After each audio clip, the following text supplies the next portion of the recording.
नमस्कार मंडळी, मी कोकणी व्लॉगर स्वागत करतोय पुन्हा एकदा माझ्या व्लॉगमध्ये. तर मंडळी सगळेजण आता बघितलं असा की तयारी कसली तरी चालू असा. तर मंडळी आमच्या आता यंदा ना वाडीत ना लग्नांचं दुर्लच असा, किती लग्न त्याचं पत्तो ना.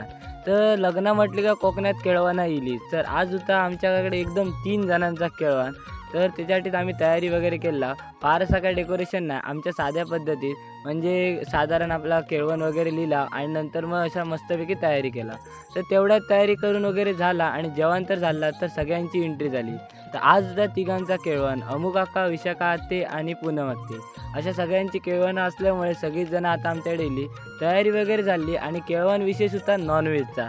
कारण की गोड खाऊन खाऊन आता कंटाळा येलो असं म्हटलं केळवणा करून करून, तर वाईट जरा तिखट खावा. तर बघता बघता जेवण वगैरे चालू केल्याने आणि म्हणजे कोकणातले परंपरा आहेत ना आणि पद्धती ते विसरायला जमायचं नाही. तर हळदी कुंकू वगैरे परंपरेनुसार घातल्याने आणि त्याच्यानंतर ना एक गिफ्ट सुद्धा द्यायची पद्धत असा, तर ती सुद्धा दिल्याने. कोकणातला ह्या केळवण आवडला असा तर कमेंट करून नक्की सांगा.